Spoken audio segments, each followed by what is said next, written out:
여러분 안녕하십니까, 황실 변호사입니다. 법제처장이 헌법재판관 임명 보류는 정당한 권한이다, 우위법이 아니라고 하는 견해를 밝혔습니다. 법제처장이 오늘 최상목 대통령 권한대행이 마은혁 헌법재판관 후보를 헌법재판관으로 임명하지 않은 것과 관련해서 정당한 권한 행사라는 입장을 밝혔는데요. 이완규 법제처장입니다. 오늘 국회에서 열린 윤석열 정부의 비상계엄 선포를 통한 내란 혐의 진상규명 국정조사 특별위원회, 국조특위라고 그러죠. 국회에서는 지금 민주당 일방적으로 지금 국조특위를 만들었어요. 국정조사 특별위원회, 말하자면 윤석열 정부의 계엄이 내란이라고 하는 그런 어떤 위원회를 하고 있는데요.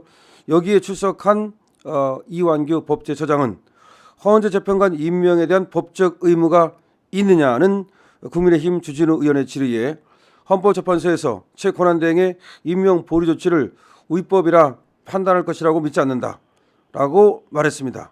또한 최 권한대행이 헌법재판관 임명을 보류하고 여야가 합의해달라고 한 이유는 헌재의 정치적 중립성을 확보하고 보장하기 위한 조치다. 헌법재판소는 국회의 입법활동을 통제하는 기능이 있기 때문에 일반 다수당의 단순 과반수로 뽑아선 안 된다라고 설명했습니다.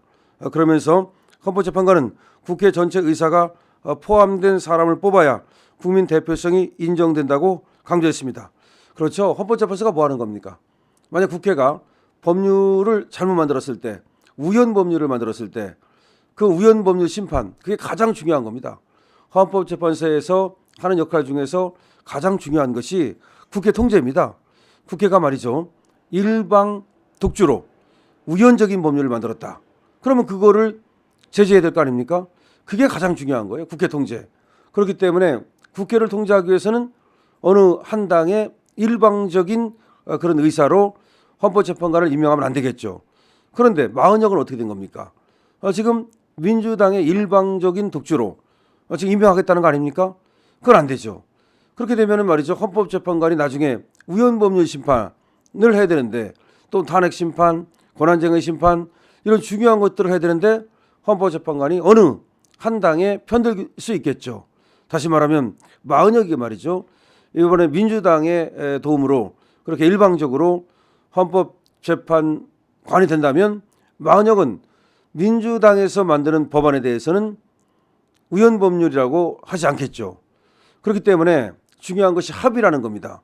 그러니까 여야가 합의해가지고 올린 그런 재판관이 그래야만 이것이 민족 정당성이 있는 것이고 또 헌재의 중립성과 독립성을 확보할 수 있는 것이지, 어느 일당이 찬성을 하는 데 비해서 다른 당이 반대를 하는 그런 헌법재판관이 헌법재판소로 들어간다면, 그렇다면 헌재의 중립성과 독립성을 확보할 수 없다는 중요한 말입니다. 자, 이완규 처장은 뭐라고 말했냐. 독일 헌재가 우리나라 헌재의 모델인데 독일에서는 의회 제적 3분의 2 이상의 찬성으로 뽑게 돼 있다. 3분의 2 이상이 돼야 헌법재판관으로 뽑힐 수 있다는 겁니다. 의회 제적 3분의 2. 그러니까 이제 독일도 의회에서 추천하는 사람들이 있고 또 이제 다른 데서 뭐 법원이라든지 추천하는 사람들이 있고 이렇게 되는데, 의회에서 추천하는 경우 3분의 2. 왜 이렇게 엄격하게 만들었냐. 그렇게 법률을 만든 이유가 여야가 반드시 합의하라는 것이다. 합의하라는 것이다.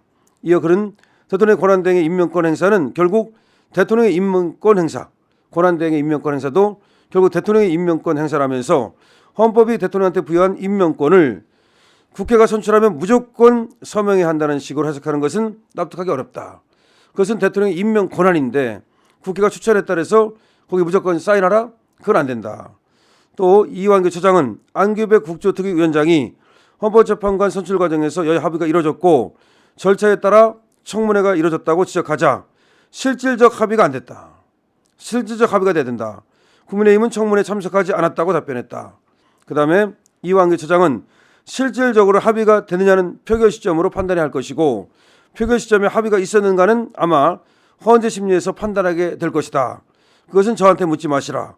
다시 말해서 실질적 합의가 있었냐는 것은 표결 시점으로 판단해야 되는데 그 표결할 때는 국민의힘은 안 들어갔단 말이죠. 그럼 표결할 때 국민의힘이 안 들어갔다는 얘기는 표결 시점에서는 합의가 없었다는 것이다.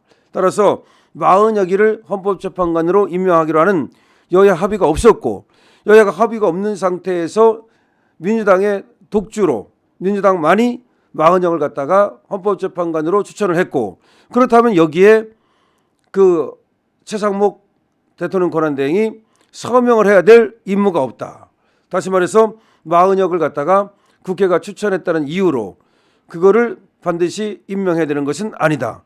실질적으로 합의가 없었고, 형식적 합의 말고 실질적 합의가 없었고, 실질적 합의가 없는 상태에서 일방의 당의 어떤 그 의견으로 올라온 헌법재판관 후보에 대해서 대통령이 임명을 해야 될 의무는 없다는 거죠. 아주 정확한 지금 지적입니다. 정확한 지적입니다. 더군다나 이완규 처장은 윤 대통령의 내란죄 혐의와 관련해서 고위공직자범죄수사처에는 수사권이 없다는 취지로 답을 했다. 그렇죠. 법제처장이기 때문에 법에 대해서 밟지 않습니까? 법제처장이 고위공직자범죄수사처는 지금 법을 볼 때 대통령에 대한 내란 수사권이 없다. 대통령 불소추 특권에 해당하는 범죄에 대해 수사기관이 수사할 수 있느냐에 대해서는 찬반 논란이 있지만 공수권이 없으면 수사를 할 수 없다고 하는 쪽이 훨씬 더 다수인 것을 알고 있다. 그런 입장에 따르면 공수처는 수사권이 없는 것이 된다. 다시 말해서 불소추 특권에 의해서 소추되지 않는 그런 권한을 갖고 있기 때문에, 그러니까 내란죄와 애완죄를 제외하고는 소추할 수 없다고 한다면 내란죄와 애완죄를 제외하고는 수사할 수 없다고 봐야 되고, 그런데 공수처는 지금 내란죄는 수사할 수 없으니까 다른 죄, 예를 들어서 직권남용 같은 건 수사할 수 있다 하더라도 어차피 직권남용은 뭡니까? 기소할 수 없잖아요. 그럼 기소할 수 없는 범죄를 수사할 수 있느냐? 아니라는 거죠. 그러니까 어떤 면으로 봐도 공수처는 수사권이 없다는 겁니다. 내란죄에 대한 수사권은 원래 없고, 그리고 공수처가 뭐라고 말합니까? 직권남용, 그거로 걸어가지고 그 내란죄를 걸 수 있지 않냐 이렇게 말하는데, 그건 직권남용죄를 기소할 수 없다는 얘기는 직권남용죄를 수사할 수 없다는 얘기이기 때문에 결과적으로 어떤 면으로 보나 공수처가 수사를 할 수 있는 권한은 없었다라고 보는 겁니다. 자, 그렇기 때문에 이 법제처장이 국회에서 한 발언은 상당히 중요한 의미를 갖습니다. 그래서 내란죄 수사권은 공수처가 없다는 것을 확인하고 있고, 그다음에 국회에서 실질적 합의가 없었기 때문에 마흔역에 대해서 최상목 권한대행이 임명하지 않은 것이 위법하다고 볼 수 없고, 이런 얘기입니다. 그리고 만약에 예를 들어서 여기에 대해서는 얘기 나오지 않았지만 만약에 헌법재판관에서 마흔역을 임명한 것이 우연이라고 판단한다 하더라도 거기에 따라서 최상목이 따를 이유도 없다는 거죠. 자, 그 얘기를 하고 있는 겁니다. 그런데 여러분, 이 이완규는 말이죠. 당연히 지금 윤석열 대통령하고의 그 관계도 있는 그런 분인데 어쨌든 법적으로도 상당히 밝고 이런 분입니다. 그런데 법적 관점에서 말이죠, 확실하게 이렇게 자리를 잡고 있는 거죠.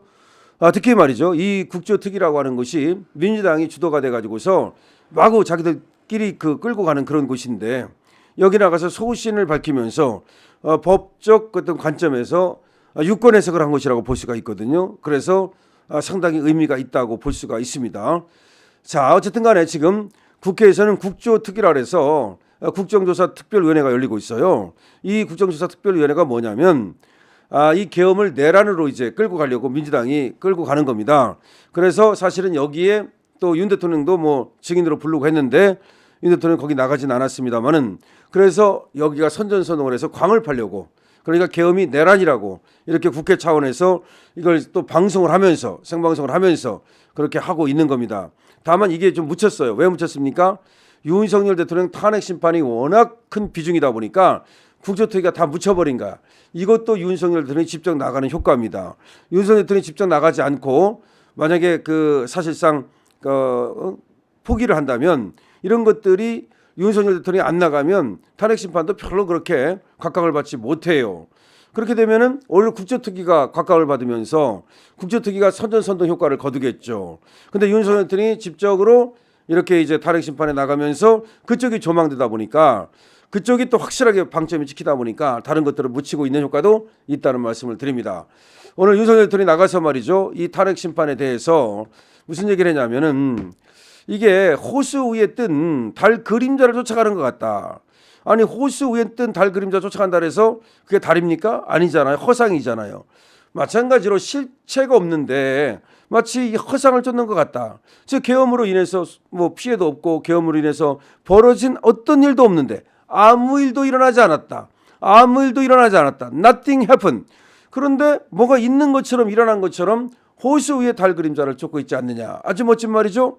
이런 말을 했습니다. 자, 오늘 멋지게 이완규 법제처장도 말을 했고요. 그 다음에 대통령께서는 탄핵심판에서 호수 위에 달 그림자를 쫓아가는 것 같다는 멋진 말을 남겼는데요. 우리 지금 유리하게 조성되고 있습니다. 51%가 나오지 않았습니까? 자, 51%가 나오니까 이 탄핵심판에 나온 증인들도 이 똥별들도 상당히 달라진 모습을 보이고 있죠. 우리가 응원하면 모든 것이 이루어집니다. 구독, 공유가 응원입니다. 강신엽 TV입니다.